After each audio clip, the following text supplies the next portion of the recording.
This is the Dan Le Batard Show with the Stuttgart's podcast. Greg Cody of the Miami Herald in with us as he is every Tuesday. We look forward only to the end of each hour when the clock will inevitably clip him at 54:32. At 10:54:32, Greg Cody, unsuspecting, will get clipped by the hard network out. We do a local hour every day, and he is 1 for 1 already today. He got clipped by the first. We were 3 for 3 last week. It was a real success. The shows are appreciably worse when we don't get Cody.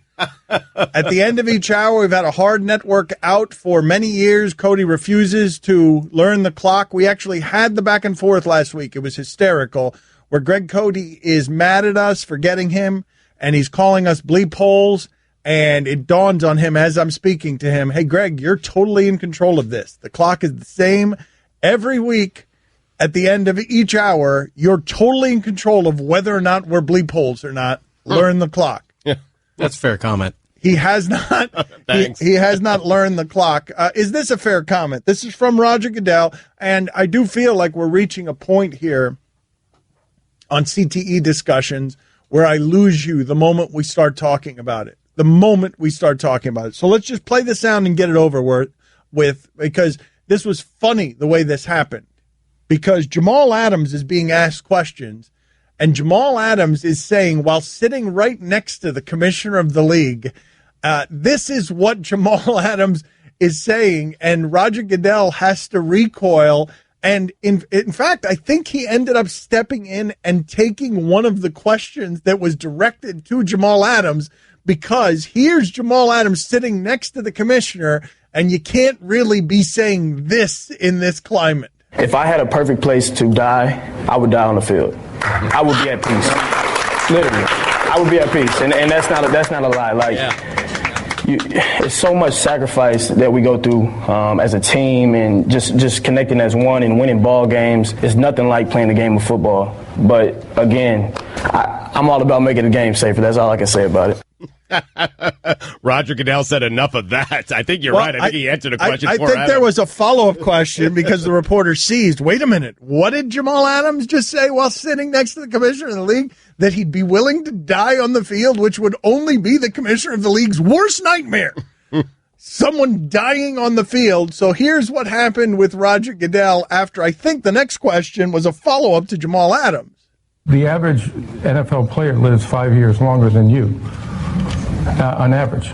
So their lifespan is actually longer and healthier. And I think because of all the advancements, including the medical care, that number is going to even increase for them. What How about that? are you talking about? Facts is facts. I mean, he's in cleanup mode right there. Those are not facts. Wait a minute. So you're arguing that playing football is healthier than being a person who's not playing football? Is that really the argument that you're making? It prolongs your life. Is he making a pro-exercise argument?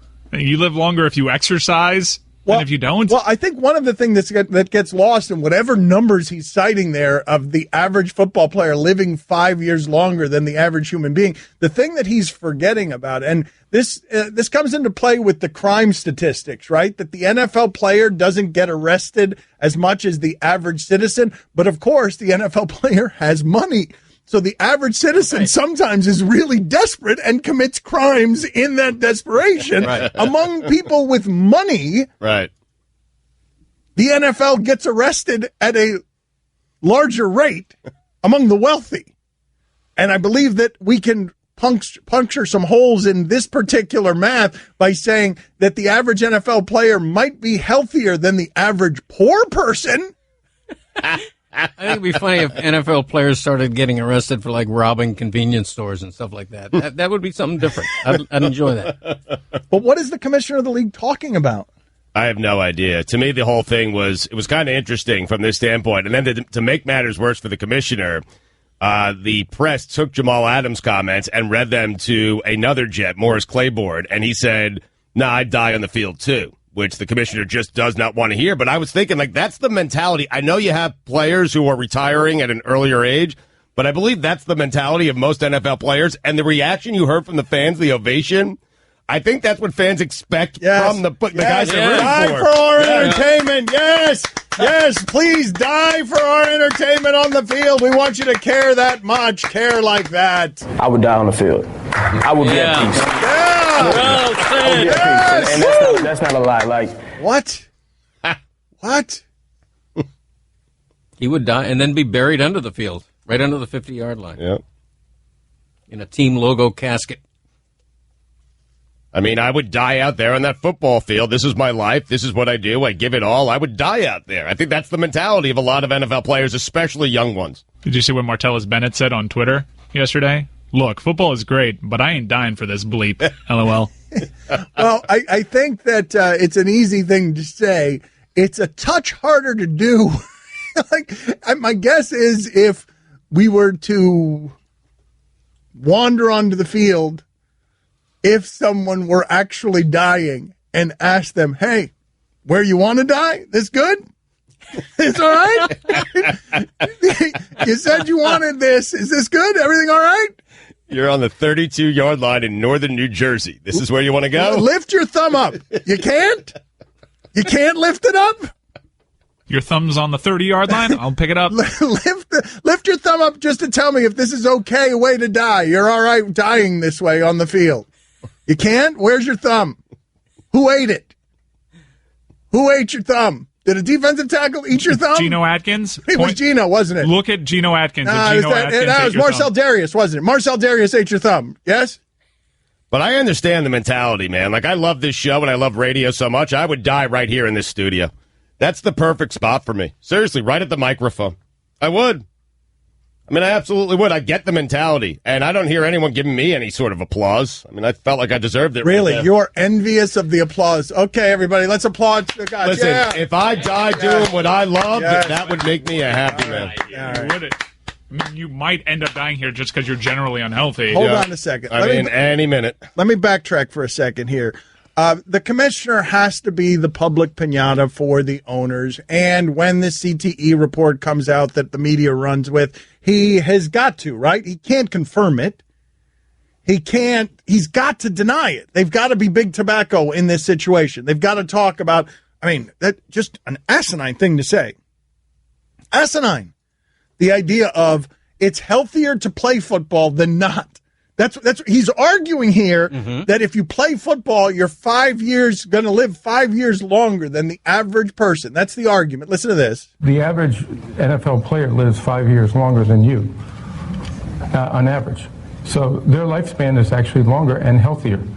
And I think because of all the advancements, including the medical care, that number is going to even increase for them. Let me ask you this question, Greg. Do you think when Roger Goodell, he was on Mike and Mike recently, and he was arguing against marijuana, and he was talking, and this was laughable, about how unhealthy marijuana smoke is for the lungs, as if his game is not a lot healthier, unhealthier for his employees than marijuana smoke. But let me ask you this question. Someone who's making that argument has got to be someone who's never smoked, right? Probably. If you're Roger Goodell and you're actually forming the argument that marijuana smoke is something that needs to be avoided for your lungs and saying that that's unhealthy while pioneering over what all of us can agree is a really unhealthy sport, you have to be someone who doesn't really know the effects of marijuana. In fact, are largely the people, is there anybody arguing who's a marijuana user arguing how unhealthy marijuana is or that people should avoid it or part of what is remaining of the stigma of marijuana use? Can there be people who have used who are making that argument? I highly doubt it, man. No, there are. Did you do that on purpose? No, but yes. But people tend to defend that. They do. They'll find ways to defend what it is they're doing. They might know or think that it might be bad for them and their health and their lungs, but they'll find ways to defend it. I don't think they would voice it. I guess what I'm asking you guys is the people who are hardline anti-marijuana, they have to be people who haven't tried it before and think the effects are more evil than they actually are, right? I would think for the most part. And you rarely hear about marijuana and lung disease because you don't smoke marijuana in that kind of quantity. No, it sounded, when he said that on Mike and Mike, I'm like, this is a person who has no idea what he's talking about. Right, yeah. He's on a national radio show talking about marijuana and why his league bans marijuana, and he has no idea what he's talking about. Let's listen to this sound. So you guys tell me if this makes any sense to you from Mike and Mike. We look at it from a medical standpoint. So if people feel that it has a medical benefit, the medical advisors have to tell you that. And we have joint advisors. We also have independent advisors, both the NFLPA and the NFL. And we'll sit down and talk about that. But we've been studying that through our advisors. To date, they haven't said this is a change we think you should make that's in the best interest of the health and safety of our players. If they do, we're certainly going to consider that. I think you still have to look at a lot of aspects of marijuana use. Is it something that can be negative to the health of our players? And there's still, listen, you're ingesting smoke, so that's not usually a very positive thing that people would say. It does have addictive nature. There are a lot of compounds in marijuana that may not be healthy for the players long term. All of those things have to be considered, and it's not as simple as, someone just wants to feel better after a game. We really want to help our players in that circumstance, but I want to make sure that the negative consequences aren't something that is going to be something that we'll be held accountable for some years down the road. That's fairly amazing right there. The idea that he's willing to concede that marijuana might be unhealthy, but he's not willing to concede that marijuana might be healthy. Like that's, I got to talk to my joint advisors. First of all, that's a funny phrase, joint advisors. Who is the joint advisor? Is it Woody Harrelson? Like, who's the joint advisor? Who is Snoop Dogg? Give me the guy. Who would we argue? Who's most closely associated with marijuana now? Cheech. I know, but that's so old, man. It's probably Snoop because didn't Woody Harrelson just give up pot? Is it just Snoop right now? Yeah. Who's the joint advisor? There's a ton of people. Wiz Khalifa, there's a ton of people associated with marijuana, but no one tops the Dogfather. Nobody? If I go all in with associated with marijuana, the Dogfather, nobody can beat me? Joint advisors. He's really making the argument. So to recap the first segment of the national show, Roger Goodell thinks you'll live longer if you play football than if you don't. That playing football is healthier than not playing football. And furthermore, he knows that marijuana is bad for you, but he's got to consult his joint advisors before he figures out whether marijuana is actually any good in terms of pain relief. He's not willing to concede that point yet. I have a more modern reference. Willie Nelson. Oh, yeah. It's not very modern. It's still, but Cheech, you went off the board. Like, Cheech, you went to the earliest known marijuana user. Like, who was known as a marijuana user before Cheech and Chong? Like, I think they cornered that market. Was it Bob Marley? Was Bob Marley? Yeah. Yeah, probably. But Willie Nelson's been smoking weed for about 60 years, though. Yeah. You gotta respect that. I love that. I think it was Jimmy Kimmel who said, Jimmy Kimmel said when Migos came on his set, I have never had people who smelled more like marijuana, and I've interviewed Willie Nelson. Hey,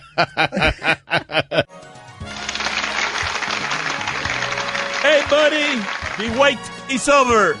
It's the 2017 Suey Awards, starting August 21st. The Suey Awards. Don Le Batard. So I say to Cody, you are great at donating other people's time. And he says, that's right. And then I say, and you're terrible at donating your own time. And he's like, that's right. What's your point? I mean, somebody's got to be overseer. You're not that person. I am that. No, I'm a can-do man. You're can-do, baby. Doing it. Exactly. Well put. Stugats. Why is he better being at being you than you are at being you on the radio? I will have he knows that the musical nature of this is that required of doing it. You never know. To maximum annoy me. This is the Don Le Batard Show with the Stugats on ESPN Radio. Shark Week around here. Greg Norman is going to be on with us in 10 minutes. Have you seen these pictures of him recently where he is shirtless? He is secretly jacked. We've done that show for a while here where we do the show of people who are secretly jacked. The pictures I saw recently, at the age of 62, Greg Norman looks better than I'll ever look in my entire life. He looks very fit. Allison booked him only because she saw a picture of him nude by a lake for some reason, and she's like, let's get him on the I think show. that's what Sue's talking about. Yes. He just didn't give him enough credit. He only said shirtless. This guy is all out there. Yeah, he's naked. I don't know why he's naked by that lake, but he looks good naked, and if you look like that naked, you too might be naked in public spaces. And the weird thing is he's in the middle of a family campground, which is a little weird.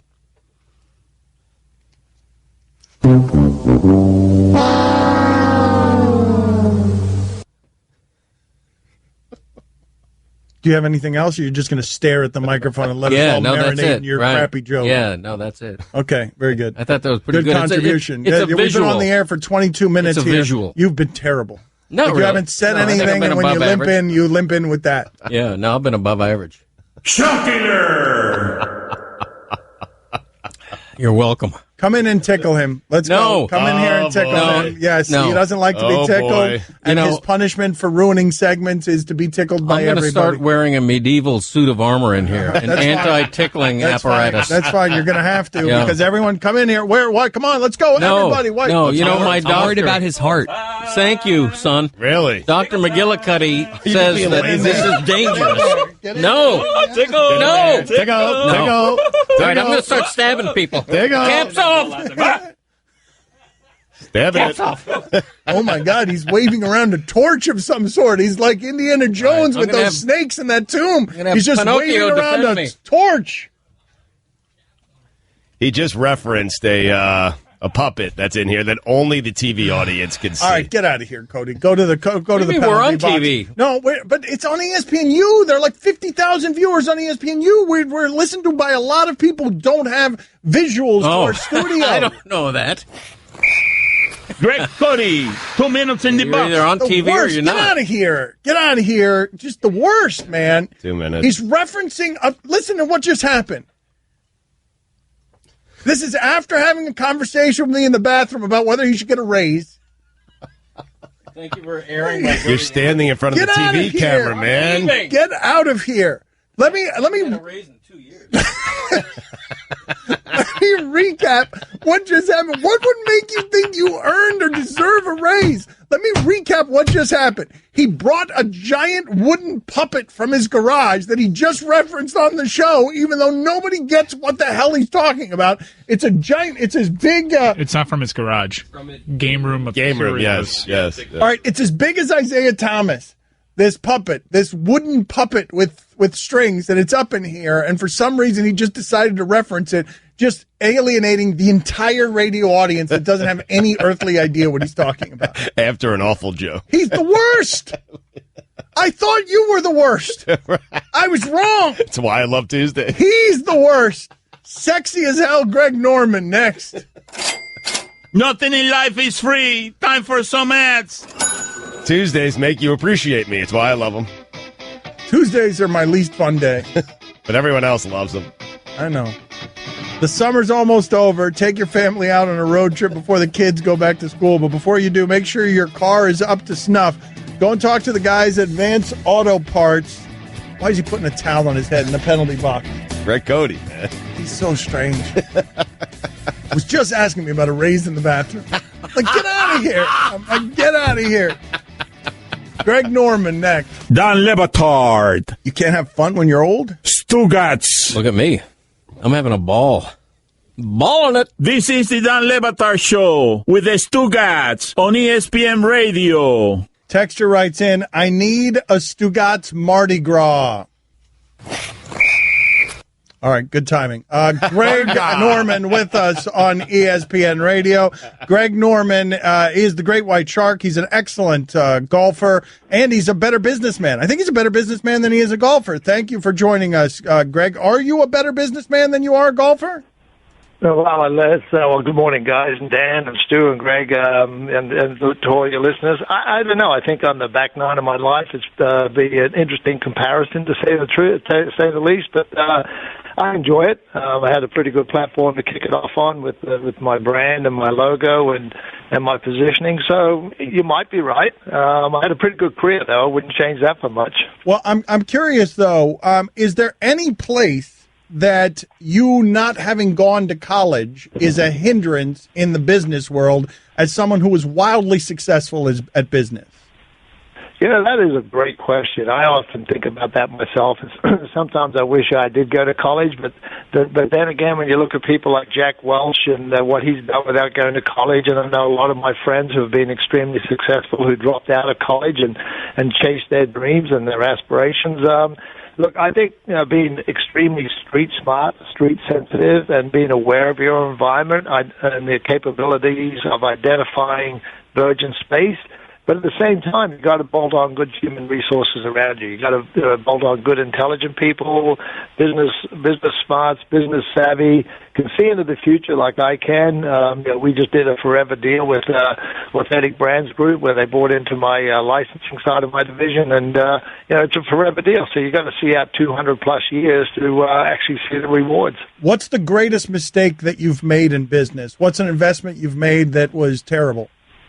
Well, I did make a poor investment in a hard good manufacturer back in the mid-'90s, early '90s. I thought the space, it was a very good recognizable brand. It was called McGregor. And I thought, the success that I had with Cobra, which was an extremely successful investment venture that I partaked in, and I thought I could replicate it with McGregor, but unfortunately that didn't play out that way. And I quietly burnt through a bit of cash and came out the other side learning a lot of interesting lessons and mistakes, and vowed never to make them again. What's the best investment you've ever made, Greg? Be honest with you, I bought 12% of Cobra Golf way back in the mid to late 80s, 12% of the company. The investment dollars that I put in went to research and development, and at that time Callaway came out with a big Bertha driver, but nobody had capitalized on the market of being oversized iron, so I convinced the Cobra R&D people to invest my dollars into our research and development, come out with an oversized iron, and we just hit it. We went from about a circa $40 million company, and we sold it for a lot of money, and so that really set me through the roof, and that's probably by far the best. You got bashful there, Norman. You bought it at $40 million. You sold it for how much? Let's go, Norman. Let's go. You got bashful there. What did you sell it for? It was north of 400. All right, that's you made your man. Yeah, that's a good investment. Greg, you were ahead of your time a little bit. I remember you had a Greg Norman wine label years before that became sort of common among celebrities. What was the genesis of it all? When did it begin that you or somebody said to you, you're going to become a brand? When did all that happen? Well, brand recognition came with a gentleman called Paul Fireman who owned Reebok at the time. And I was an endorsed player wearing Reebok clothing, and Reebok was really a women's athletic shoe. And he was growing the business here in the United States. And eventually, Paul was a massive golf fan, and he became a really close friend of mine. And he said to me one day in the late 80s, he said, we're going to start the Greg Norman collection. I went, okay, what is that? And he said, well, we're going to get in the soft goods side of business. And so we came up with the logo. We invented the logo, designed it. It had to be multicolored because of some restrictions we had with another manufacturer around the world. And we came up with the logo. It was very, very recognizable and accepted. But the most important thing is Reebok had distribution centers all over the country. So to get our product out there, the soft goods out there, was very, very easy to do because we didn't have to start a whole new distribution side of things. And that was really the catalyst. And Paul Fireman taught me to understand about marketing, understand about branding, understand about awareness of the space. I mentioned a few minutes ago about identifying virgin space and going after it. So he actually taught me a lot of that, and today I use that advice and experience very, very well to be where I'm at today. All right, let me ask you a couple of questions here on your ranch. Your ranch is said to be a marvel. So what is the acreage on your ranch? It's just under 12,000 acres. We have 2.5 miles of the White River. We sit in Rio Blanco County, just outside of a little town called Mica, where the main lodge is in an elevation just under 9,000 feet, and the rest of the ranch just sits down underneath it. So from my lodge, I can pretty much see the entire property, and we're surrounded by national park and wilderness. And I love getting up in the high country and disappearing in the wilderness. Why were you nude there the other day? Why were you nude near the water the other day, being photographed in your natural habitat, so to speak? Well, wilderness is natural habitat, and my wife and I and a couple of my ranch hands, we're in the saddle for about a day and a half. So it was a big long climb to get to the top to where we're at, and you needed to freshen up. So the water's very, very cold to say the least, and I just decided to wash up. I do it every year. You're in the wilderness, and my wife said, "My God, you look hot. Why don't you take a photograph and let's send it down." You did. I mean, you look good. You look amazing. You were showing off there, Norman, weren't you? You were showing off. You wanted your photograph taken. You were preening. Yeah. Mm-hmm. You were posing, yeah. Well, why not, I guess. There's nothing wrong with that. Your birthday suit is the best suit you could ever wear. No, it looked good. It was Mrs. Norman's idea. The whole thing looked good. That's not what he said. You weren't listening at all. You just wanted to get your baby in. So Greg Norman's with us on ESPN Radio. Couple of quick questions, Greg. The ranch, it's been reported that it's worth $75 million. Just over or under? Over or under?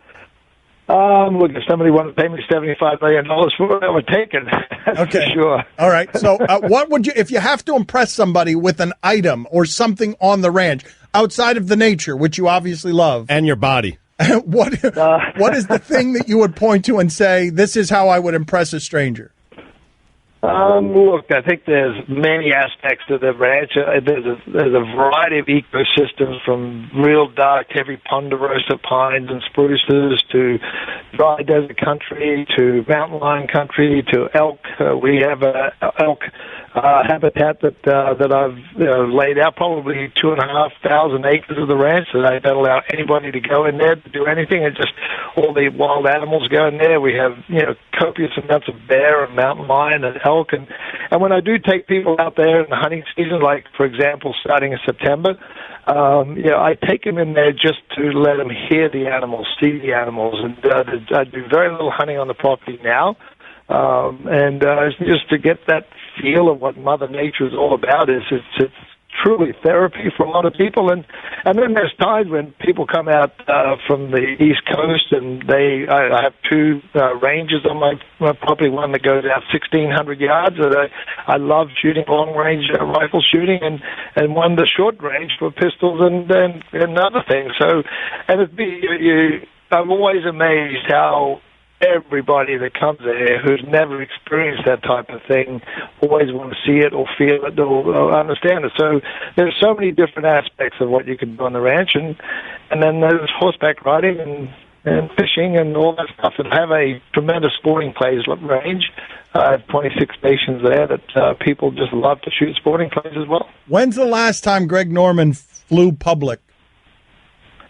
I do it occasionally. When I go to the Middle East on my own to do a meeting or something, I don't take the plane. I go, if I go to Australia with one or two other people, I don't take my plane. I take Qantas Airlines. And so there are times that I'll do it maybe once a year, something like that. What is the most dangerous situation that Greg Norman has found himself in because he's something of a thrill junkie? Boy, that's a great question again. I would say scuba diving one time. I was in the Bahamas, and I was actually trying to find the end of a cave system that Jacques Cousteau was trying to look for. And I was in there with a couple of individuals, and we actually did a really deep penetration into this cave down around 195 feet, 197 feet. And it got very tight and very claustrophobic and extremely dark, of course. The light just disappears. And one of the individuals kind of got into a little bit of a panic mode, and so we had to settle the situation down and get out of there, as safely as we possibly could. So, in a situation like that, you expect the unexpected, I suppose. You weren't panicked, Norman? Norman, you weren't panicked? He's a shark. Look, I think, I don't know whether you get panicked, but I think there are certain mechanisms to kick in that you either calm yourself down and assess the situation very, very quickly, or you may not get out of there, one or the other. So if you panic, it's the worst thing you can do. Greg Norman's a boss. He's a boss. He sure is. He's a gangster. This guy looks great naked by a river near his ranch. He is not afraid of drowning. This guy.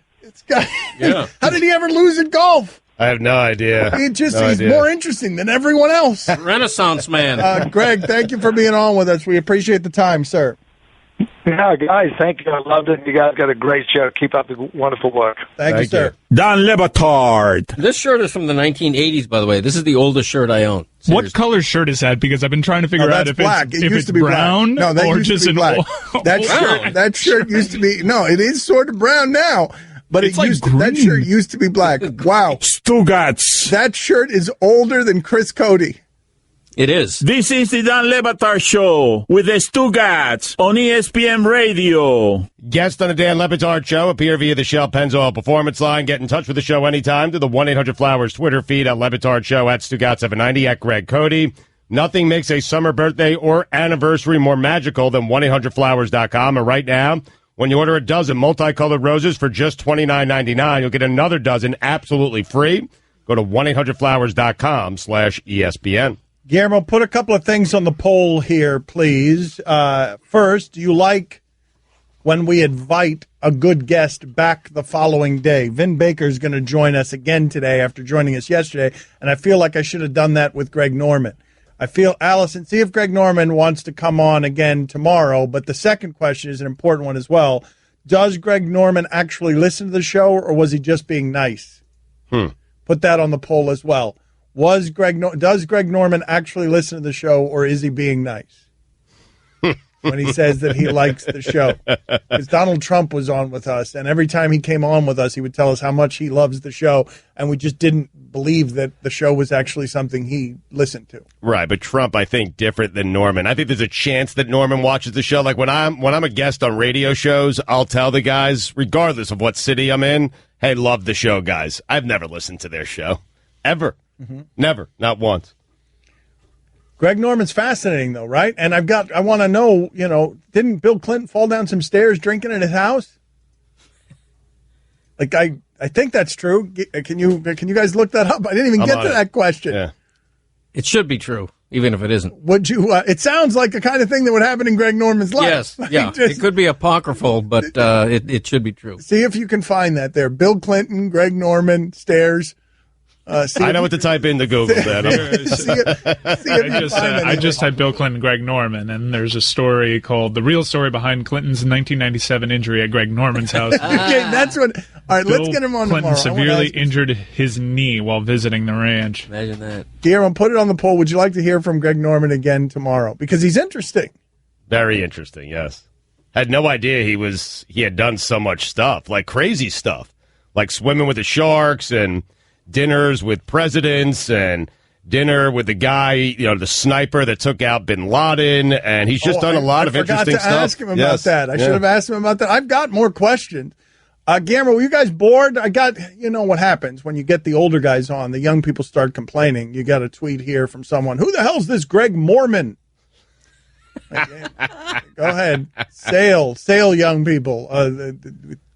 Ignorance beneath your wings. Sail. Who the hell is this Greg Mormon?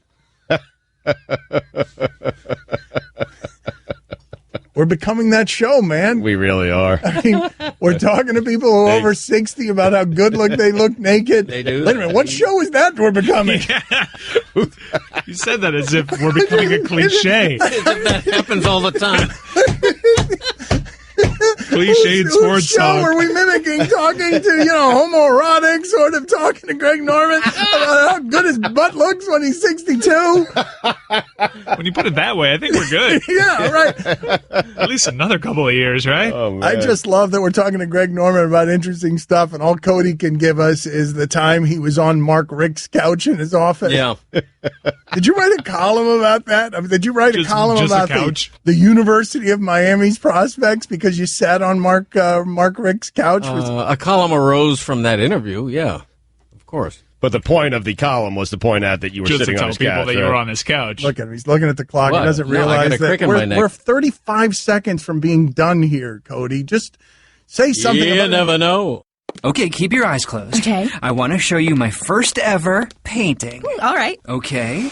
Open your eyes. Oh, that's a lot of colors and shapes. So be honest. What do you think? Well, I like how if you switch to Geico, you could save hundreds of dollars on car insurance. Oh, yeah, that's true. Yeah. Here, why don't I hold your paintbrush while you call them?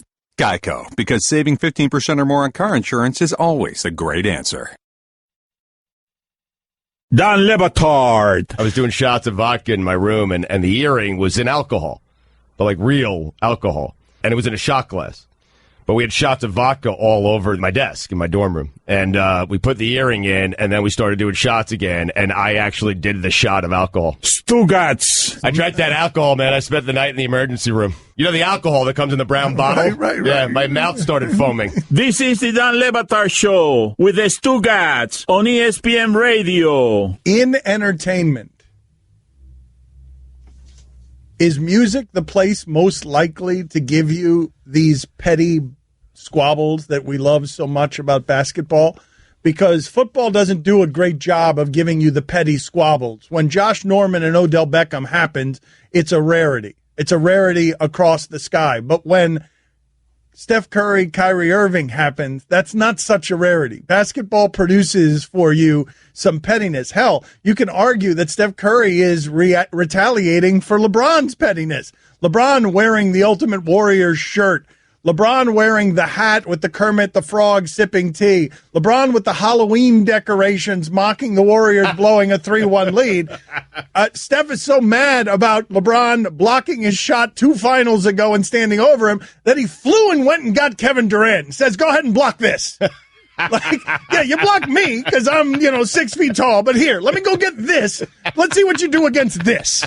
He's taller than you. Right. But that might be better. So the dance that Steph Curry was doing at this wedding is, I got Durant. Like, you can't block him. I'm going to be laughing and dancing like this for 3 years. But is music the only thing that produces that? Because Hollywood doesn't really produce it. Although, Mike, can you find for me that one great, awful quote from a director about, I believe, Nicole Kidman and her skin? It's a famous, Hollywood can do some of this pettiness, but music does it very well. When Jack White doesn't like somebody and won't go to PTA meetings because he doesn't want to run into some other musician who he doesn't like, and then torches him publicly in a way that's funny and clever and really amusing to people who are fans of music and like some of the soap opera. I'm trying to find this. All I have is skin care tips from Nicole Kidman. Right. Oh, you know what? It was. Products, forgive me. It's not Nicole Kidman. It's the woman who was married to Hugh Grant. Elizabeth Hurley? Yes. Hurley. Yes. That's the quote. It's a direct. Wait. I am someone who likes to underpromise and overdeliver. When you find this quote that I'm talking about, I remember being like recoiling from my computer screen because it felt like it singed my eyebrows. It was such an awful thing for a director to say about Elizabeth Hurley. He was in general not pleased with her work ethic, but on top of that, he started ripping her skin and what she looks like without makeup. It was such an odd thing for a director who had worked with Elizabeth Hurley to mention. I want to get into Cody here. Are we sure this was Elizabeth Hurley now? Yeah, because I'm seeing skin products for her as well. So. Does she not have some skin issues? Beauty secrets. She's got wonderful skin. Yeah. I've confirmed she has skin. Okay. Real nice skin. Yeah. I got to look it up. Oh, man. Do I have the wrong address? I was just making fun of Cody because Cody is so bad at the end of hours. I think you were looking for actress there, not address. Yeah. Oh, my gosh. Yeah. No. I'm leaking. Yeah. Hold on. So I'm just going to do director rips actress's skin. Okay? I've been there, done that. Let me see if I can. Let me read you this from Bruce Arians and get your thoughts on this. Bruce Arians says he has a rule.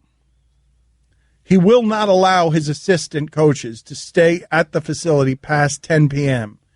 because he wants to make sure that they do right by their families. You've heard all these horror stories about like Norv Turner's at the office so much that his wife has to come through and take their family pictures and put them on the wall for him because he's too obsessive compulsive about the work that he's doing. You've heard the stories about Joe Gibbs.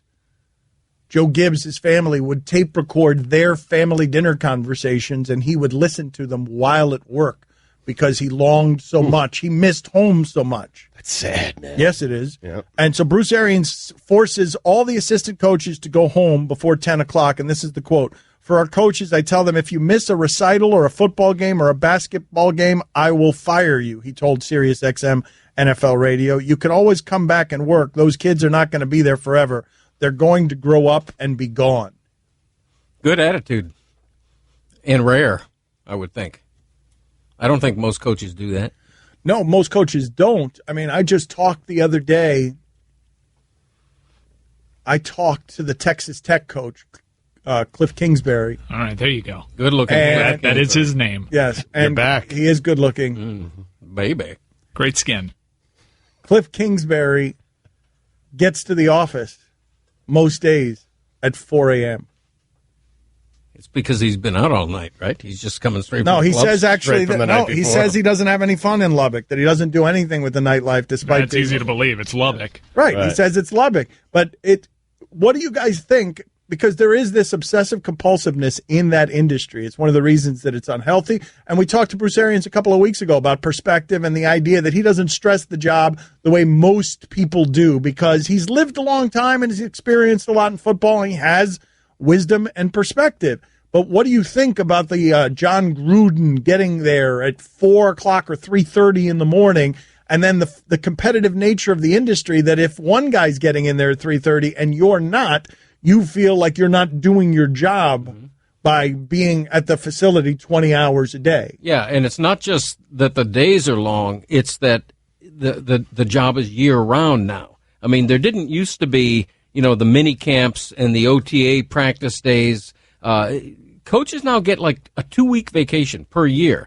And otherwise, they're always preparing for off-season practices, for training camp, for the draft, and a combine. I mean, it's never ending. It's become a year-round job in a way that it wasn't. But it's never ending because they won't allow it to end, right? Like I like the way Steve Spurrier went about it, where he wasn't focused on, okay, what time do I get there as opposed to what time the other coaches got there. He did it his way and left some time for himself and his family and still had a very successful career. He did. You can do it that way. You can, but there's too much peer pressure not to. So what do you say to the person who argues that Bruce Arians might have perspective, but that's not the way to go? That it's a competitive ecosystem, and do you want your coach to have this kind of perspective? Yes or no? Life perspective. Bruce Arians had some recent health issues. Yeah, I guess. Yeah, I want my coach to have that kind of perspective. Sure, you could still be successful doing it that way. You don't want your coach to be the guy who gets there at 3 o'clock in the morning? I'd prefer my coach get there at 3 in the morning, but I've seen other coaches who have done it not nearly to that extent, and they've still been successful. So Steve Spurrier won a national championship at Florida. If Bill Belichick all of a sudden developed that attitude, it might become a trend because he's Bill Belichick. Well, hold on a second. When a non-champion says that, it doesn't quite have the heft that it should. Oh, I don't feel that way at all. I understand why you're saying that, but Belichick isn't successful because he's working harder than everybody else. I don't believe. Do you? I don't. But if he were to all of a sudden say, let's take one day off a week, let's cut out one practice a week, then it would become something that other teams would look at because of his success and his track record. The great director Otto Preminger once said of Marilyn Monroe, "She is the most self-indulgent tart I have ever come across." No, that's not. I'll find it during the break. I'll find what I'm looking for during the break. Any chance it was Keira Knightley? Does that name ring a bell to you? Because a lot of people are suggesting that it was Keira Knightley. I will look it up during the break, and I will find out. How are you going to look it up? I will find it. I will find it during the break, and I will Joe tell Wright you. the director? Does that ring a bell? This is what I want to ask you guys, though. Is Cliff Kingsbury actually getting any kind of advantage by showing up at his facility at 4 o'clock in the morning? No. No, God, no. He beats the traffic. I mean, but what's the point of that then, though? Just trying to impress people. I know, Come on. No, but like what is the point of getting there at 4 o'clock in the morning if all it's going to do is ruin your life? I have no idea. Like, what can he possibly be doing there at 4 o'clock in the morning that's useful? Just shuffling papers, acting busy. He's just there. That's it. You're just there, right? Put the lamp on. And just pounding coffee. You're there. It doesn't make any sense, though.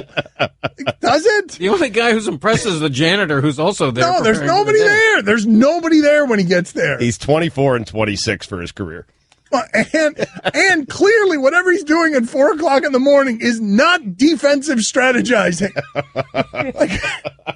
Don Le Batard. I tell you, I have a knife, Swiss Army knife, and I'm ready to go. All right, whatever you need. I can start a fire with 2 sticks, just like you hear about. I've done it. Stugats. You've never done it. I have done it. No, you surviving it. This is the Don Le Batard Show with the Stugats on ESPN Radio. All right, it took me a while. I found a death hoax. I found claims that Elizabeth Hurley was dating Bill Clinton for a year. I found that one too. It took me a while. Dating David Foster. I found a lot about Elizabeth Hurley, but finally I found what British director Duncan Roy said about Elizabeth Hurley. See if you could find where and why he worked with her.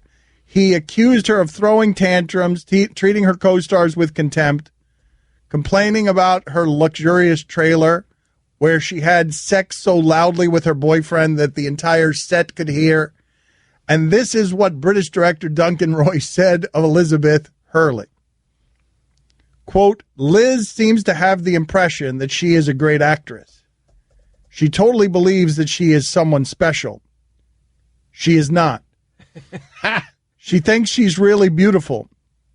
Well, when you've seen her first thing in the morning using a spatula to trowel in thick globs of foundation on her old acne marks, she's not that attractive anymore. That is Straight Talk. It is brought to you by Straight Talk Wireless, nationwide coverage on America's largest and most dependable 4G LTE networks. The two worked together in 2004's Method. She had a tantrum about how her trailer was not the kind she wanted. I couldn't believe it. The Romanians had provided their best one with air conditioning and all the extras. They had gone out of their way to make her comfortable. She also made it clear that she wanted to be called Elizabeth, and I would correct people when she was called Liz. However, she insisted on calling me Dunk, which was just plain rude.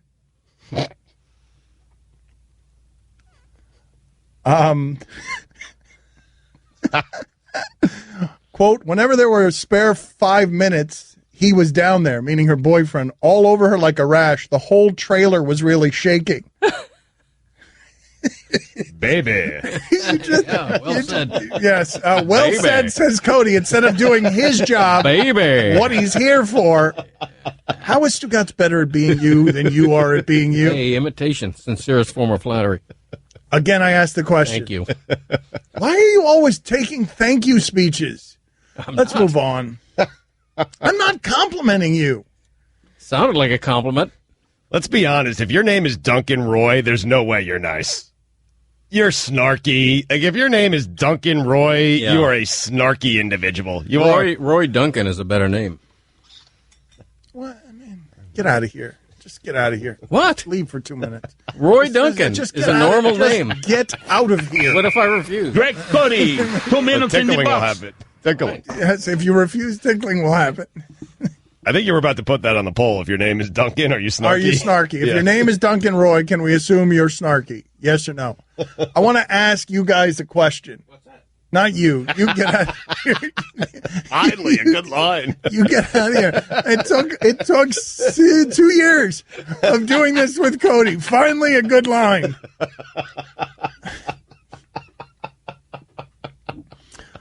What I want to ask you guys is this. You know these car washes that ESPN does where they've got a bunch of guests and they go through and they create content all over all the shows. We're having a couple guests from the car wash today. Michael Che and Colin Jost. They're doing the car wash. Yeah. They're on several shows today. Everywhere. Well, but this is what I want to ask you. Because I like having a unique guest list. And I like talking to people about things that they're not discussing with everyone else at our network. Mm-hmm. It's why we didn't mention golf once, I don't think, with Greg Norman. Don't do this. We can't blow these out. No, I'm not talking about getting rid of these two people. It's fine to have them at noon. We'll have them. But I'm just curious whether it bothers the audience at all, because I kept hearing during our show that these guys are also coming on with Russillo.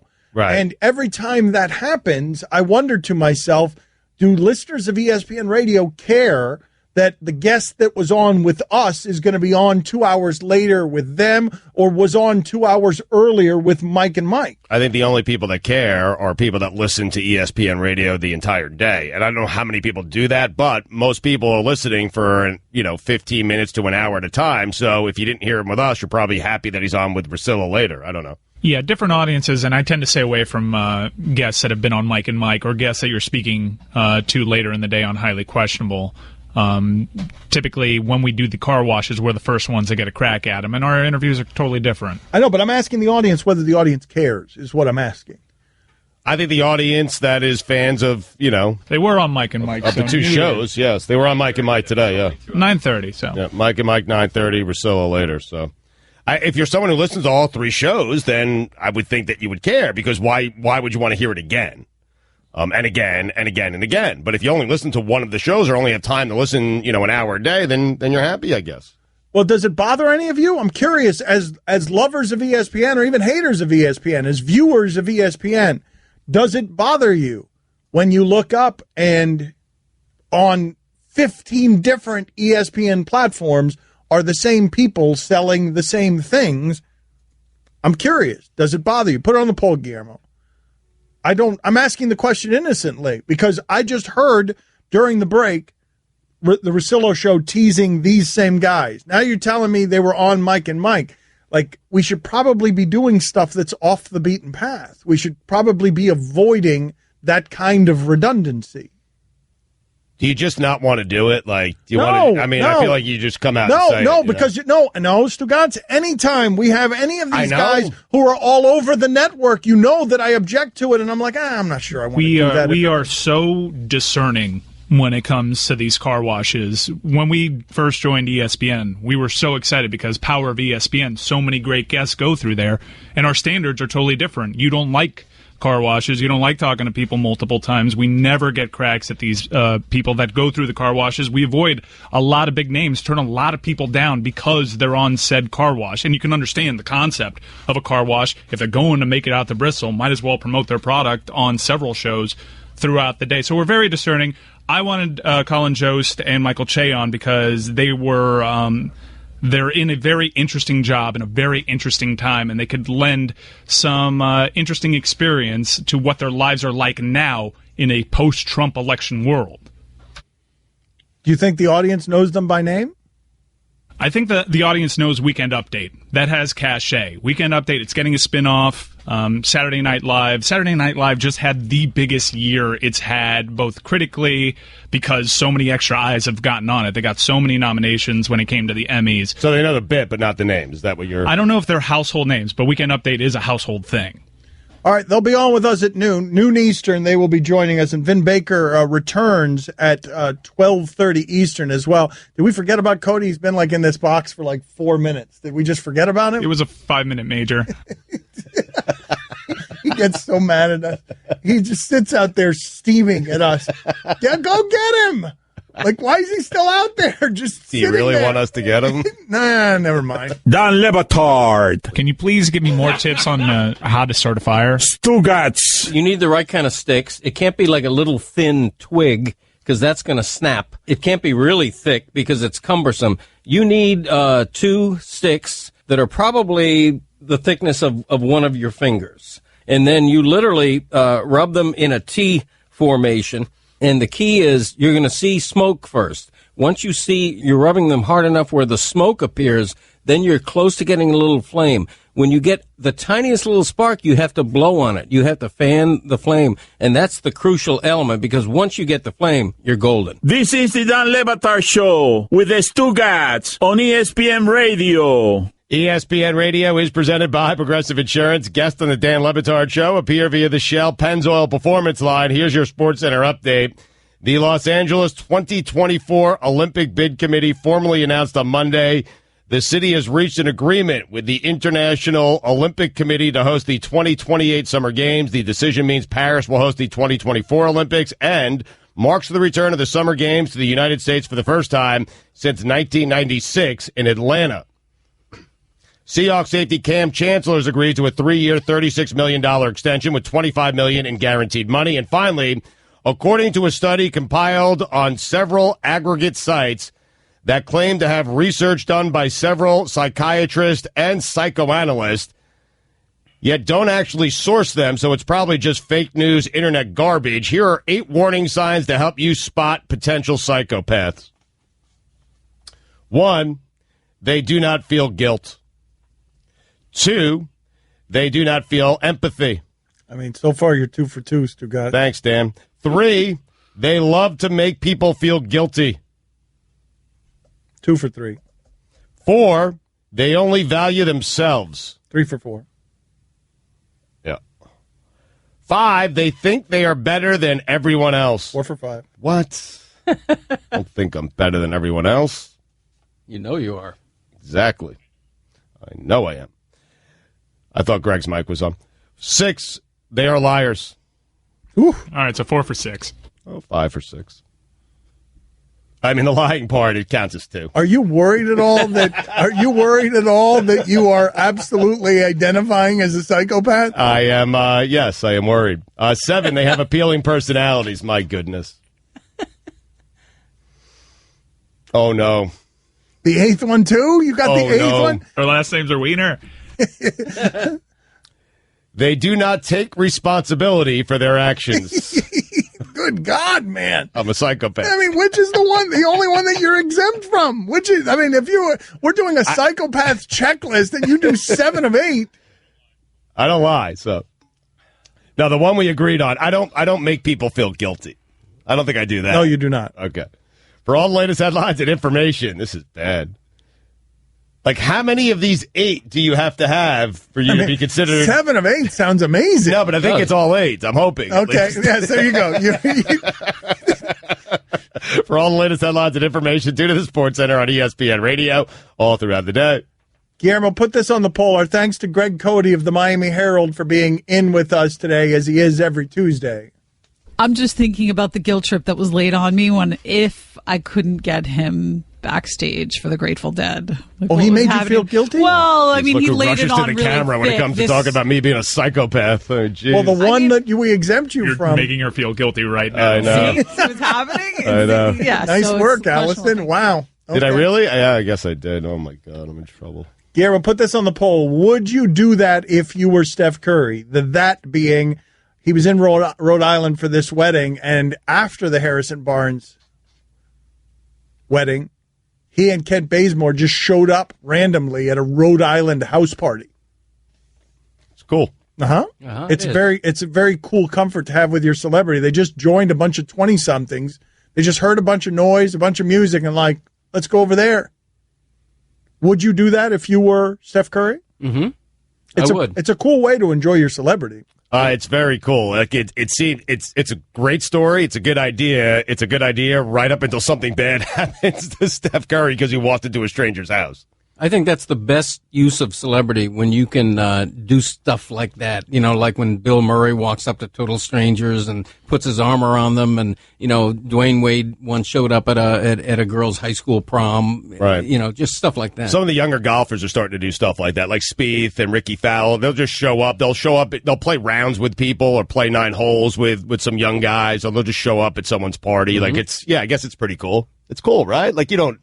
Imagine Michael Jordan walking into a I don't do very much in the way of envy, but the people who have comfort with that kind of celebrity is something that I envy. That Bill Murray behaving that way and being able to embrace life that way when it comes with the kind of discomforts that come with being Bill Murray, I would love to be able to adjust my attitude, not that I'm the level of celebrity that Steph Curry or Bill Murray are, but just what small level of celebrity I have to be more comfortable with it and to enjoy sharing it with others more. Right. Probably makes it easier, right? Probably makes it more enjoyable. It just seems like it'd make life a lot more fun if you do stuff like that. Yeah, because the norm is to go the opposite extreme and to insulate yourself from the public and to take the back entrances and get in your limo without interacting with people. So it's really neat to see the opposite.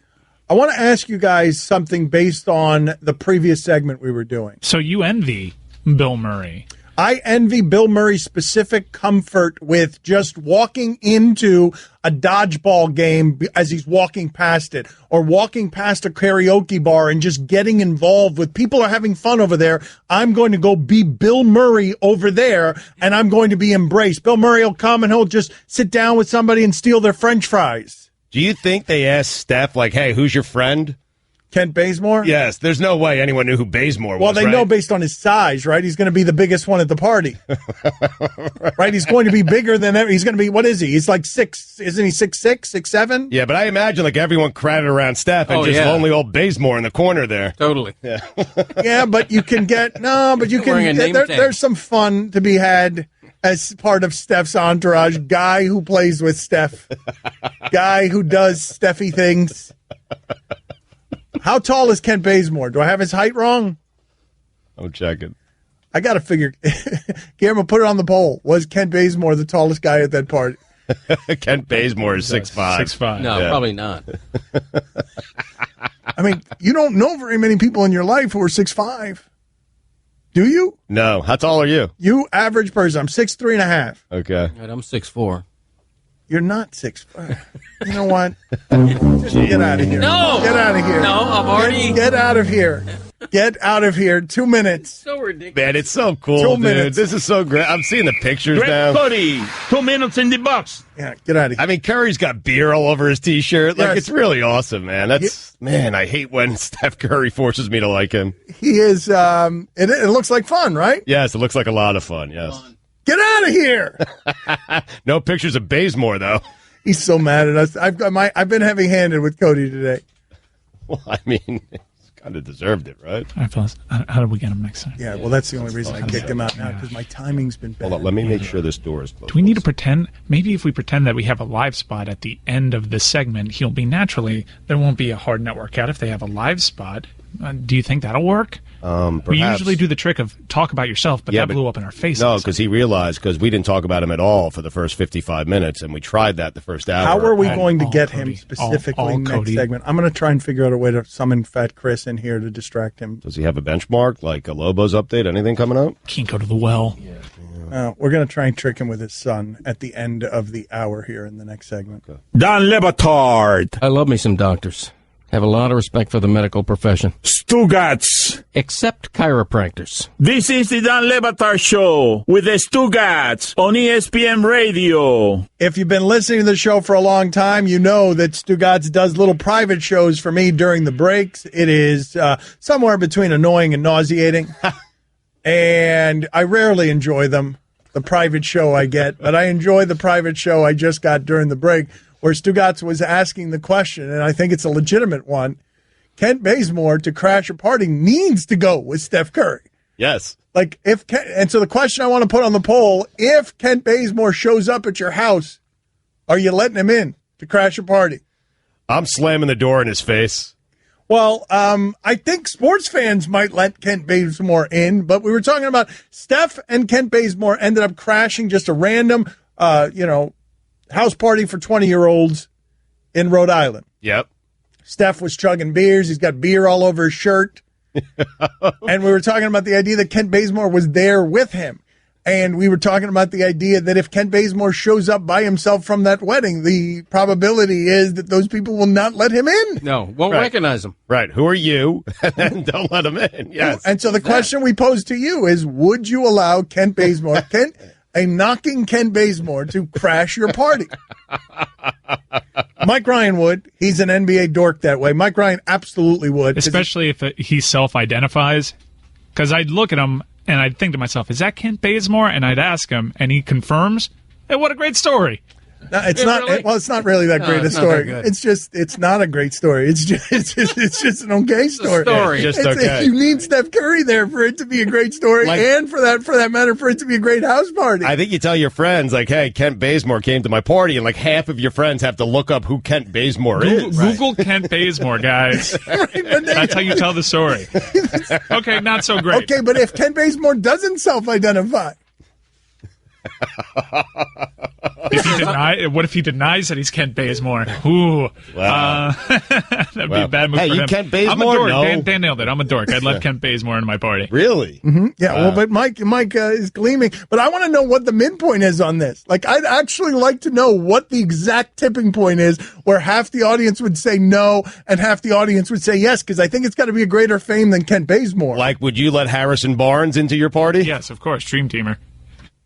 Yes, of course, Dream Team. I've already let in Bazemore. Mike, you're done. You've already let in Beyonce Bazemore. Weber. You're letting in anybody. Right. You're letting in anybody. Any 10 day. Anybody. I'd let Harrison Barnes into my party. Oh, you're a trainer for the Phoenix Suns? Come on in. Tell me about your training staff. Kevin Lockery?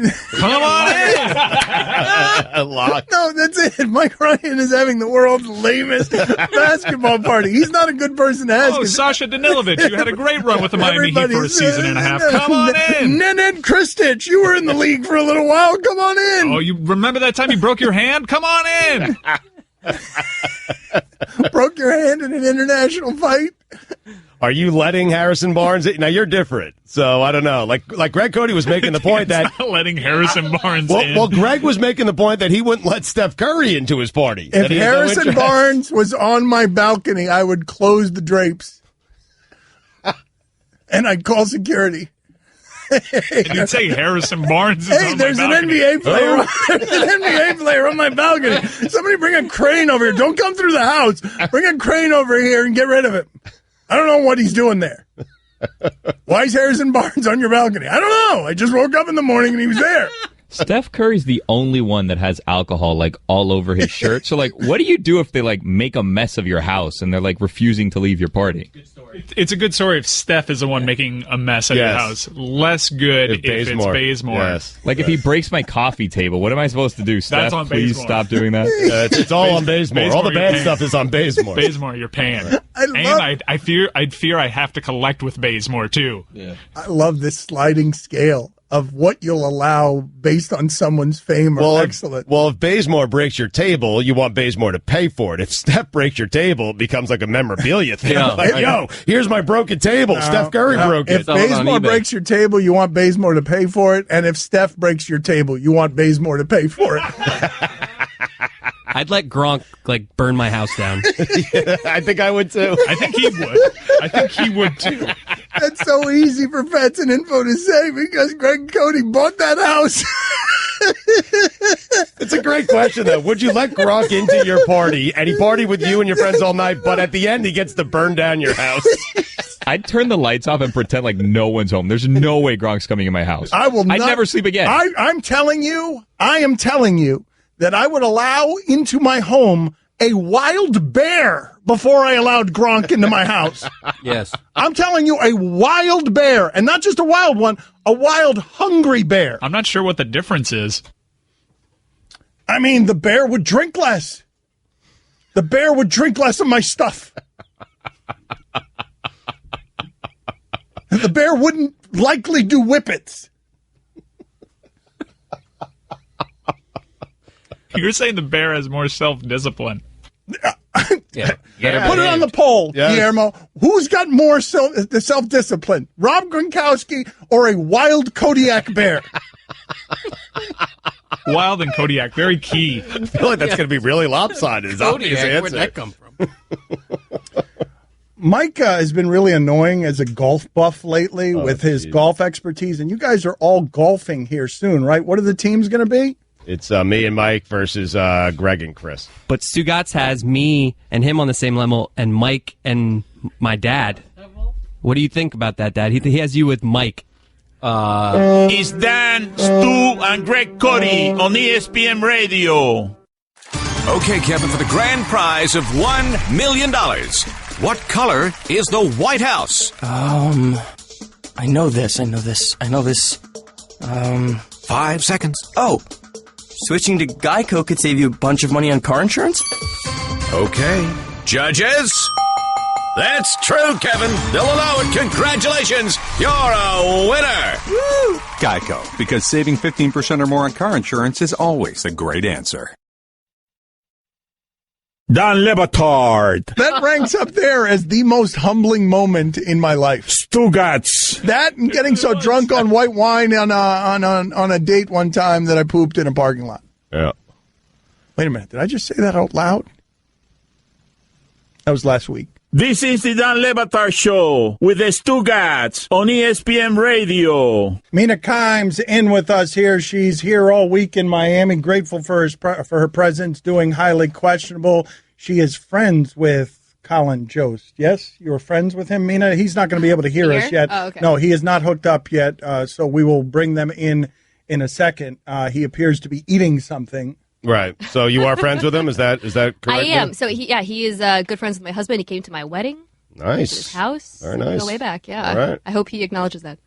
Okay, that's all that really matters. That's not really self-involved.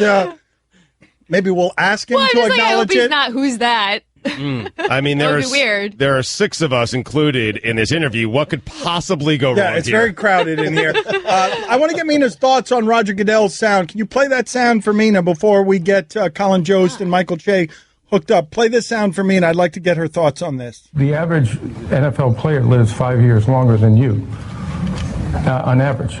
So their lifespan is actually longer and healthier. And I think because of all the advancements, including the medical care, that number is going to even increase for them. Well, he's right. Of course, the average NFL player, I mean, they're incredibly healthy, strong human beings, but that doesn't explain away the fact that a probably outsized portion of them also suffer from horrible deaths. So both of those things can be true at the same time. Roger Goodell is just choosing to focus on one aspect of it. That was him responding. Jamal Adams said, New York Jets safety, that he would, if the perfect place for him to die would be on the football field, and Goodell was, in cleanup mode. It was amazing sound to witness because play that sound first, Mike, if you don't mind, or play the sound from, they're sitting next to each other. These two guys are sitting next to each other. Right. And Goodell is being asked. Jamal Adams is right next to him. Yes, it's like an NFL fan forum type thing where fans are there and they're asking questions of Jamal Adams, and then Roger Goodell swoops in. So that's what happened. So Jamal Adams says this. If I had a perfect place to die, I would die on the field. I would be at peace. Literally. I would be at peace. And that's not a lie. Like, it's so much sacrifice that we go through as a team, and just connecting as one and winning ball games. It's nothing like playing the game of football. But again, I'm all about making the game safer. That's all I can say about it. So Goodell came in afterward. They asked him another question, and Goodell realized, oh, my God. We can't have a guy talking about dying on the field. Let me talk about how we're healthier than the average human being. They're all talking about different things. Like Jamal Adams, he's not talking about CTE there. Well, Goodell is saying, listen, that's not really what he meant. He's just passionate about the game. He loved the game. No, that's exactly what he meant. They asked a teammate of his, and the teammate said the same thing. Yep, I'm good with dying on the field. What motivates the applause when he says, we'll get back to that in a second. Don't mind that Mike already said that our guests are ready a minute ago. You could see them on SNL's Weekend Update. It's amazing. Weekend Update specials. Say it to me. I'm just saying. Just keep it going, Dad. 6 people. Go on. Here we go. This is going to be great. Keep it going. You have the floor. SNL's Weekend Update specials premiering August 10th at 9 p.m. on NBC. Colin Jost and Michael Che are joining the show. It's unbelievable, man. Michael Che, I'm not complimenting you. Michael, thank you guys for being on with us. I'd like to ask you questions, though, about Colin being a ladies' man, because the gossip, the tabloids, that's right, you. The tabloids love to talk about him making out with Scarlett Johansson at after parties and stuff, but I don't want to ask him about that because he's going to run away scurry scared. Michael Che, tell me about this guy's, talent with the single party lifestyle. I mean, look at him. He's doing all right. I don't know. Yeah, you don't really give me any of the dirty details. Hey, he's doing just fine. He's, Yeah, I'm doing just fine. Yeah. But it's getting expensive. But you're not the one, are a lot of people asking you about this? Should I not be asking you about this? Is this subject matter that, how the hell do you arrive in a place? Last time we talked to you, you were not in a place where you were making out with Scarlett Johansson. Are you're talking to Michael? I'm talking to the one who... not making out with Scarlett Johansson. I don't know what's going on. Colin, Back to you, Michael. You think that he's doing this to you. He does this to all of us. No one can get a word out of him about anything. We have to read about it at the same time you do. Well, you're a fat kid, right, Colin? Because you're beautiful now, but you're a fat kid, right? You don't have to say it like that. You but were, yeah. You were fat. Yeah, I played sports, but I was also somehow gaining weight the whole time. I played 5 sports growing up. I was super chubby, and then I stopped playing sports. I lost all the weight. I was like a reverse Michelle Obama ad. He played all of the middle positions in football, and that's where they put the roundest kids. You're a D-tackle, were you? Are we not allowed to talk about Scarlett Johansson anymore? I don't know. Ask Colin. He's your friend. Do you know Colin. Colin, you know Mina? You were at her wedding. Yeah, of course. Hey. Hi, Mina. Hi. I'm so happy to see you on my TV, Mina. I'm so happy to see you on this little screen. I don't know if you can see me. I would just like to say when I saw... I can't right now. I don't see anything. When I saw the tabloid thing about, or New York Post about Scarlett Johansson, I texted my husband. I said, "This is all your fault. We should have gotten married a year later. Then I would be friends with Scarlett Johansson because she would have been at our wedding." Right. I'm retroactively angry at She him. has a lot of regrets about that, too. How did Colin do at your wedding? Do you remember? Like, was he prowling the dance floor? Yes, was he prowling the dance floor? No, he was great. He was, him and my husband go way back. They're friends. You guys had the craziest reception ever because it was in typical you and Nick fashion in like a rug warehouse. It was. Yeah. In the middle of the summer outside of Philly. So it was like 110 degrees and we were surrounded by old antique rugs. And everyone, there were pregnant women there. They were like, "What is happening?" I think I'm hallucinating. Please get me water. A rug warehouse? It was an antique store. Yeah, it was a very unusual wedding. And I don't think they normally had weddings either. So during the reception, someone who worked there was like, "Oh, you know what we should have here? Trash cans. Does anyone have trash?" And I want to talk about the gift you got us, actually. Oh, yeah. I don't know if you remember that. It was from this weird antique store. I got them. It was like Describe it. Kind of burned them for having their wedding in an antique store because I got them an antique as a present. No, do you remember? It is a very disturbing painting of Michael Jackson from Nigeria. I told Nick that he had to get it out of our house. Terrible gift. Just terrible. It scared your dog. It scared our dog. Hold on. I want to talk. Michael, again. That's pretty great. Colin Jost, Michael Che. You can see them on SNL's Weekend Update specials premiering August 10th at 9 p.m. on NBC. Weird question to ask you, Michael, and somewhat conflicting. Are you happy that Trump is in office? No. No. Well, because it's funny. Because it's a source of great comedy, and SNL has never been more popular. The best ratings then why in 25 did you vote years. For him? I voted for him because I lost that bet to you. You said that Colin Kaepernick would get a job. No, you're not happy. You're never happy for bad news, I don't think. But it becomes redundant after a while. I would much rather make fun of Hillary Clinton every week than Donald Trump, to be honest with you. I got a lot to work with. All right, because it's been you guys would agree that it's been a gold mine for people in comedy and for democracy and for no, just for Colbert, just for people Colbert. in television. The comedians don't even want to do comedy anymore. They're all doing political riffs as their act. It's great for the press secretary market. Yes, everyone is in the market to be a press secretary. Well, give me what you got on Mooch. Give me what you guys got on Mooch. You guys got to have something good on Mooch. I don't know a lot about Mooch, to be honest with you. He didn't last long enough for me to get to know him. But it's the weird thing about Mooch is it's kind of uncomfortable to make fun of because it's all just like hacky Italian jokes. You're like, wait, why are you just burning Italians for no reason? It's funny that's not racist if you go after Italians. Yeah, it's not racist if he supports Trump. It's fair game. It's like Chris Christie. It's all just mean fat jokes. All right, well, that's all the best we got. I thought we weren't supposed to make fun of fat people, but unless you voted for Trump, then it's fair game. I'm from Staten Island, so I kind of liked the Mooch because it made sense to me. He was like every dad that coached the opposing soccer team when I was growing up. I was like, oh yeah, he's probably going to punch a referee in the head.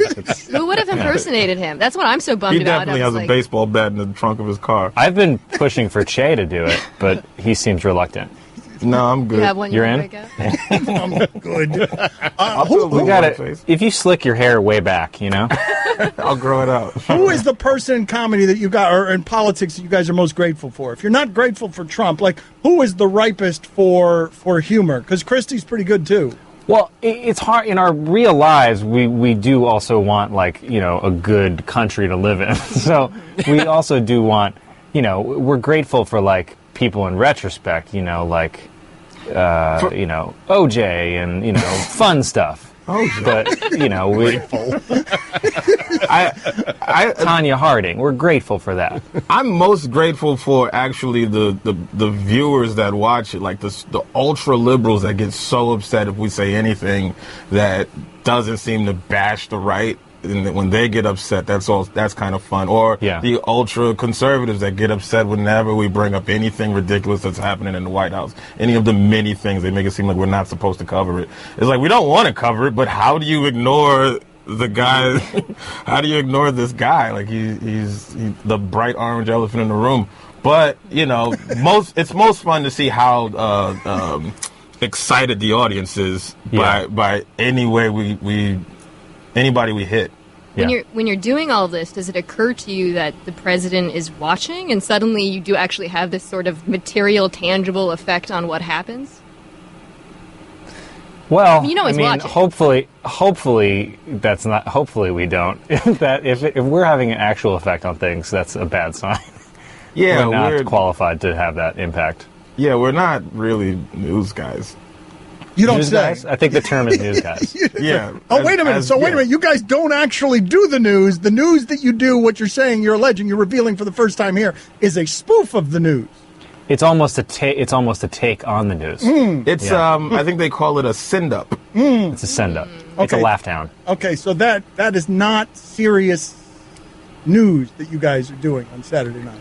No, right. It's like we joke, but that's really like sometimes they'll write an article and it's like, Weekend Update says XYZ, and it's like, no, we joked. We didn't say. It's not a state. We're joking. It's all a joke. It's not supposed to be real. Ha ha ha. Who do you most delight in upsetting? When you say the extremes on the far right and the far left, never mind politics, just in general, the people that you most like upsetting, liberals. Yeah, liberals are the most fun to upset because they think they're very much above it and they get so upset. Liberals are more conservative than conservatives because liberals get offended on behalf of people that's not even watching. They get, and also if you're liberal and then you say one thing that's not like in the liberal agenda, they turn on you so fast. Like when Elon Musk met with Trump. And they were like, "You're out of here," and he's like, "No, it's about clean energy." They're like, "No, kill yourself." They're always fun to ruffle. Yeah, that's a surprising answer. You guys not surprised by that? Because I thought that, generally speaking, comedians love taking down conservatives. No, conservatives are fun. And then everyone's doing that. That's easy. Yeah, I mean, conservatives are fun. It's always, remember when you were in school, I don't know if you were front of the classroom kid or back of the classroom kid, but, when you sit in the back of the class and you're throwing spitballs, you always want to hit the nerd. You want to hit the smart girl. You don't want to hit the fun kids. Yeah. You want to hit the teacher. You want to hit the person with their hand up first. So kids, hit your teachers. That's the takeaway that's here. An excellent dismount. Thank you, guys. A lesson for all of America. Kids, hit your teachers. You can see them on SNL's The world will be a better place. Get super conservative and hit your teachers. Premiering August 10th at 9 p.m. on NBC. I love that it's hit your teachers, but you gave us nothing on Johansson. Don't think I didn't notice. You gave us nothing. Nothing. Well, what about me? I'm making out with the guy that played Thor. That was not the guy. That was the guy who played Thor in Times Square. So same thing. Yeah, he was Puerto Rican. Hey, man, money well spent. You paid him? I have the money. Why not? Bat mitzvahs are expensive. Time for some ads. Puerto Rican Thor. Thank you, guys. Thank you. You can see them on SNL's Weekend Update specials, premiering August 10th, 9 p.m. on NBC. Don Le Batard. Trailers for sale or rent. Rooms to let 50 cents. Stugats. I'm Greg Cody, and that's how it was back in my day. This is the Don Le Batard Show with the Stugats on ESPN Radio. This song always reminds me of John Saunders. The late John Saunders, ESPN personality. Everyone loved John Saunders. John Saunders has posthumously written a book about his fight with depression, a fight that I did not know, even though I know John Saunders, that he was struggling with. And the reason it reminds me of John Saunders is because my father did this song as a lyric on the television show. My father does lyrics, usually rap lyrics, but he did this, hello. And he had a fan that was blowing stuff in his face, like meant to blow his hair, and it blew some papers across the desk, and they stuck to his face. And my father just kept going with these lyrics right here. He just kept doing the lyrics with papers stuck to his face from a nearby fan because the video has fans in it. So if this song wasn't sad enough. Right. Now it reminds me of the late John Saunders, my friend, who I didn't know was depressed, who delighted watching the show with his daughter, loved the show. Did I tell you that right before he passed away, we were talking to him about coming down here and hosting the show with us because he loves my dad so much? Really? Mm-hmm. Man, that would have been incredible. Yeah, he said that a couple times. You just weren't listening. So I was trying to make it sound like I do remember it, but I wanted Dan to feel like in the audience that I was hearing it for the first time. I was being a good teammate. Yes. Guillermo, put it on the poll, please. Did you know that SNL comedians delighted in angering liberals? Because that interview right there, I really enjoyed it. Some of you didn't. Because anytime we talk anything politics, you get really angry. But I loved what it is that they were talking about there, and I did not know. Did you guys know that they love outraging liberals above all else, extreme liberals? Did you guys know that? No. I would not have guessed that. Would not have guessed that either. Funny, though. I'm a huge SNL fan, so I kind of knew that Colin Jost sort of went through it a little bit with Twitter critiques and people getting upset at him because he dared to make fun of liberals, too. I did like his line. The liberals are more conservative than the conservatives. Yes, it was funny. I thought all of that it was a lot of fun talking to them. I think it was Michael Che who said, he had plenty of material for Hillary Clinton, and that's fine. I understand. Like, they're comedians. They have material on every single person, especially if you give them enough time, but not as many people would be tuning in if it was material about Clinton as opposed to material about Trump. Mike, why did I like that so much more than the audience seemed to? Because we're getting a lot of people who are complaining here via text that they did not like that conversation. I think you're fascinated by their jobs. In this time specifically, it's why we were interested in having them on, because their lives have gotten better. They were playing coy a little bit, but Weekend Update, while it's a centerpiece, it's the main benchmark of Saturday Night Live, which is the biggest show in comedy. People strive their entire careers to get to that point. It's getting a spin-off because of these times. They're getting countless specials because people are interested in what they have to say because of the state of politics right now. And their job specifically is in that niche. That's not even a niche anymore. Everyone's doing it. It's been jarring to watch. Why? Are people saying they didn't like that interview? They didn't yeah, like there that are some people here that didn't understand why I enjoyed it so much. But it is interesting to see what it is that's happening in comedy where Jimmy Kimmel is doing monologues about health care that the comedians have realized. Seth Meyers, they've all realized that, no, I'm not going to just do straight comedy. I've got to do politics. I must do politics because there are rewards in doing politics because Stephen Colbert is passing Jimmy Fallon. Saturday Night Live's ratings are better than they've been in 20 years. Trevor Noah's had a bit of a bounce back a little bit. He accepted an award at a Viacom award show, and now all of a sudden more people are getting onto his show. Yep. I think Comedy Central has a show in which a fake Trump hosts a late night show and airs once a week. That. Yeah, pretty good too. That election was a gold mine no matter who won, right? I mean, Hillary, Trump, Bernie Sanders as the third candidate. I mean, if Bernie Sanders had been elected, Larry David all of a sudden is doing him every day. But if I ask you guys this question, the question is this, right? If I say, do you like that comedians are all doing political riffs now? and some of them serious political riffs, not even funny political riffs, like essays that are soaked in their political beliefs? The answer is going to be no, right? The answer is going to be no, not here. I don't want it here. And yet the ratings suggest that the answer is not no. The answer mustn't be no, because every damn comedian is throwing away everything they used to do politics. Because people are tuning into it. Because of one guy. Because of Donald Trump. Comedy typically holds up a mirror to society. And our society is a lot more about politics today than it was 4 years ago, and so on and so forth. It's a part of everyday life. You can't escape it. Dan, you know how much I love sports. I watch SportsCenter all the time. You mock me how much ESPN I watch. I've been watching CNN lately. Not because I'm a fan of any of this. I'm just interested what's going to happen next. What is going to happen next? I have found myself almost on a nightly basis tuning in to CNN and MSNBC and Fox News. Part of my reaction to the Mooch news that came down yesterday, I was like, bummer. They didn't even get to make fun of him on Saturday Night Live. Yeah, well, we needed more time with Mooch. Everything is blurred now. I listen to John Oliver. I'm a big fan of his, and he's funny. He's a comedian, but yet he makes pointed essays that also have laughs in them. You know, I think you pick and choose whose ideology is suitable to your tastes. You're not going to believe the egregious laziness that Greg Cody has forced upon our show. We'll explain it to you next. Dan Le Batard. You decided to celebrate Guillermo's horrible contribution to the show with a hello, Stugats. That's an affirmation. When you get a hello from me, that's like the equivalent of 5 exclamation points or 4.5 smiley faces.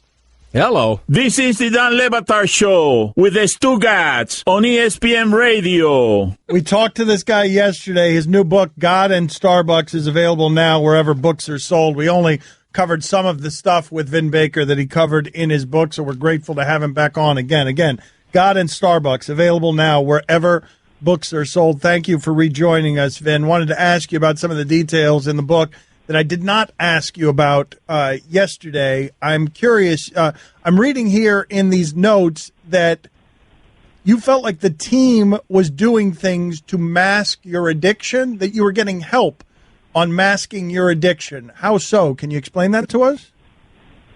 Yeah, no, I don't feel like the teams are necessarily doing things to mask my addiction. Dan, I certainly think, when you're a player of my caliber at that particular time in my career, with a max contract guy, I think, you try to work with a player as much as you can, given that the financial responsibility was there, certainly the commitment from the team. So there were teams that were trying to, help me through the recovery process or help to get me help. So I don't necessarily think they were masking it then. I think teams were certainly trying to help me as much as they could, given the situation that I was an all-star caliber player, a max contract guy, and, I was just refusing a lot of the help at that time because I didn't understand where I was with my addiction. Why did you choose to be so honest in the book? For example, why did you talk about your relationships and the fact that you had a couple of girlfriends at the same time that didn't know each other and strippers? Why did you decide to do that? Well, I think that then anyone in recovery will tell you if you're going to be honest about your recovery, you have to certainly be honest about the history. I certainly have nothing to hide as far as where I was. You asked the question yesterday, Dan, about the $100 million. If you're an alcoholic, then in an NBA player, NBA All-Star, there's certain things that come with that. There's bad financial decisions. There's certain decisions that you make, in your personal life that kind of goes with the territory. And so if I wanted to be honest about my recovery and continue my sobriety, I have to be honest about the history of it. I don't want to cut any corners, especially I'm not talking to the NBA world, Dan. I'm talking to a recovery world. And unfortunately, some of my stories are about this, amazing organization that is the NBA. But at the same time, my book is written to help those in recovery or help those who are struggling with addiction. It wasn't meant to embarrass the NBA or embarrass anyone involved. It was meant to talk to a world of recovery. So that was my goal, and that's what I set out to do. Did you have any hesitance about, for example, writing that you didn't try marijuana until you saw that Glenn Robinson was able to do so before games, and putting names on things? I did, Dan, and I spoke in detail to HarperCollins about that, and I don't want to give the specifics on it, but I did have an issue and a problem with putting names in the book, and we had those discussions, and I didn't necessarily win those discussions. I spoke in honesty about what happened in the past. Again, it was in no way to embarrass Glenn and those people involved with me during those years. It was to speak to a recovery world, and that's what I was trying to do. But I in no way tried to embarrass any of my former teammates.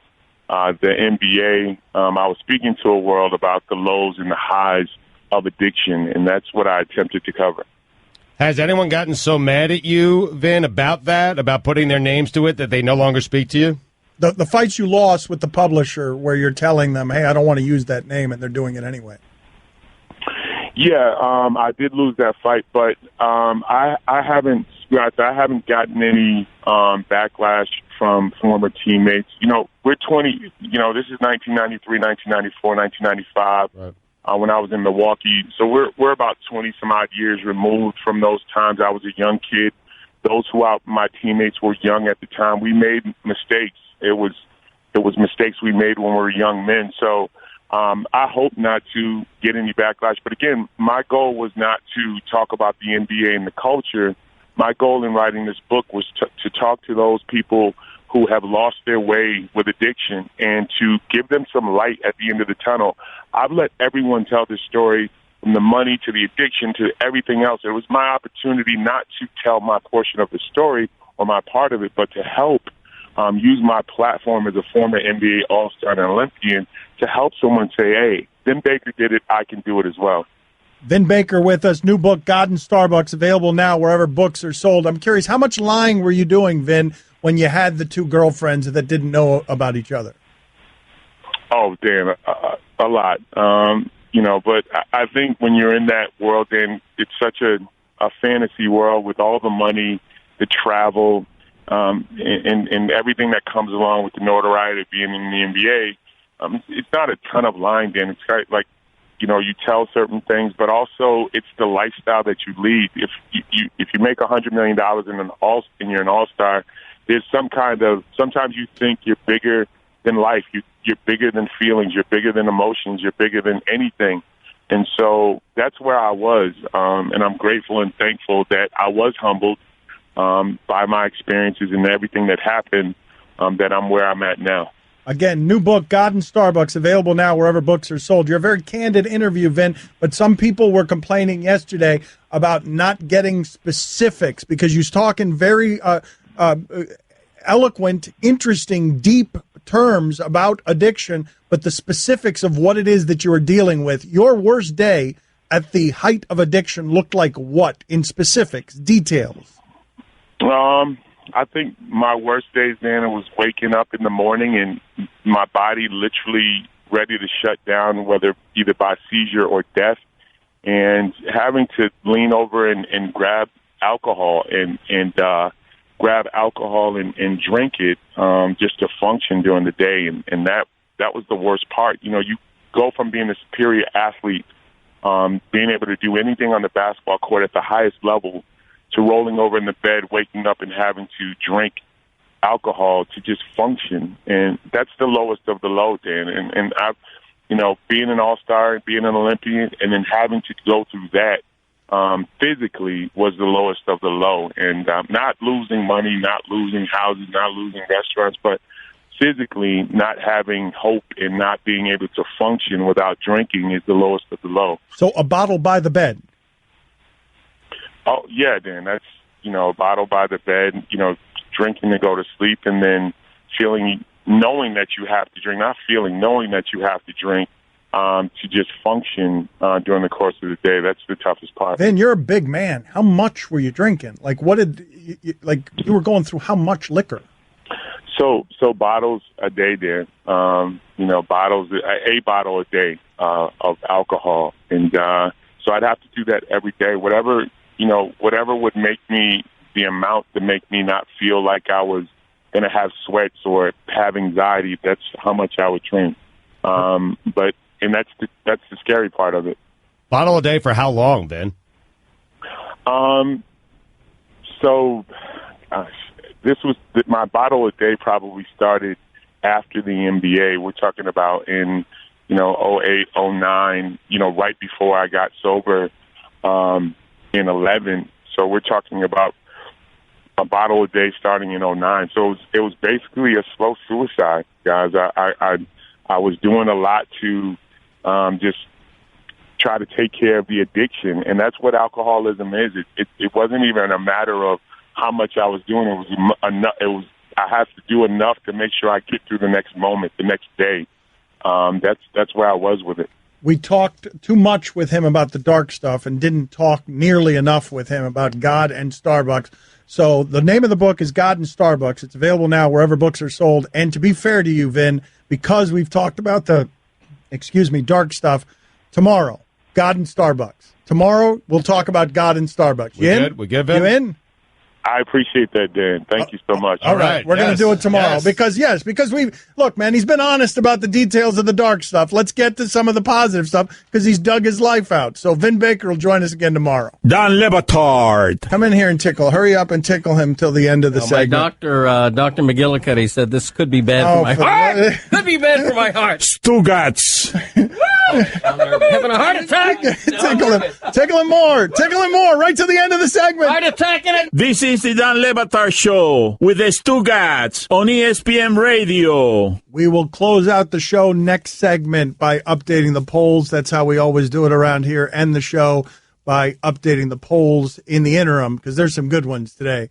In the interim, I want to play this sound for you. Baltimore Ravens owner Steve Bisciotti. I know you guys are tired of the Kaepernick stuff, but the stuff happening around the Kaepernick stuff, it's just crazy. Like, what is Bisciotti talking about here, where the Ravens owner who sat there when Ray Rice was swirling all around his franchise and gave double middle fingers to everybody because he wasn't scared of anything in the middle of a domestic abuse scandal with video that was as jarring as any we've ever seen in sports of his running back punching out his fiancée, and Bisciotti's in the middle of it just sitting there like a mafioso. I'll handle your questions. I got no problem with it. But black guy kneels. Look out. Everybody run for the hills.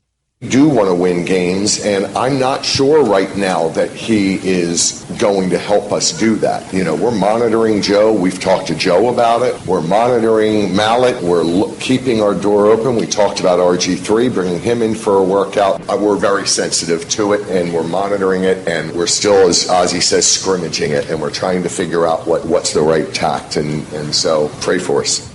Pray for us. Pray for us. That's amazing. Pray for us. That's amazing. But Mallet, RG3, like I'm sure John Harbaugh would say they have confidence in those guys. It's what they're doing is seeing how much money they're going to lose if they sign Colin Kaepernick. I mean, David Olson from the Arena League. Well, they got rid of him. I know, but that's an example of who they were going to sign instead of Kaepernick. Again, though, pray for us. Mm-hmm. As if Steve Bisciotti, billionaire owner of the Baltimore Ravens, was about to enter a minefield that had killed every other person walking across it. And it's the scene in the last Rambo where those people have to run across the lake, that they're just landmines everywhere or be shot. They deserve your prayers. They deserve your prayers. Yes, the Ravens do not deserve anyone's prayer. Pray for us. Pray for us. Pray for us. Pray for us. We're thinking about signing Kaepernick. Pray for us. Like, pray for us is something you say when a Category 5 is coming to your house and you live in a shack. Yeah. Pray for us. There's like crazy turbulence on your airplane. You call your wife and you say, hey, pray for us. Like your whole family has cancer. Pray for us. Pray for us. Pray for us? Pray for us. I've lost several of my loved ones in a horrible explosion. Pray for us. It's a tornado coming right at us. Pray for us. We're thinking about signing Colin Kaepernick. We're thinking about signing a backup quarterback. Pray for us. You know what we should do? We should actually do this as a sermon somewhere in Baltimore where there is prayer. Pray for us. Why would you pray about that? You think there's a sermon going on in which the minister brings everybody up, and now let's pray for the Baltimore Ravens as they decide whether or not to bring in Colin Kaepernick as a backup quarterback. In honor of the dead. And while we're at it, pray for Joe Flacco's back too. That might have a tie-in to all of this. And then Goodell gets into one of these positions where he's got to say Colin's not being blackballed. At this point, Goodell's job is just pinata, right? Go out there and deny CTEUs. Go out there and say that Colin Kaepernick is not being blackballed because you're a professional pinata. Right. He's got to say something, so say something ridiculous. Oh, you know. Okay, Kevin, for the grand prize of $1 million, what color is the White House? I know this. 5 seconds. Oh, switching to Geico could save you a bunch of money on car insurance? Okay. Judges? That's true, Kevin. They'll allow it. Congratulations. You're a winner. Woo! Geico, because saving 15% or more on car insurance is always a great answer.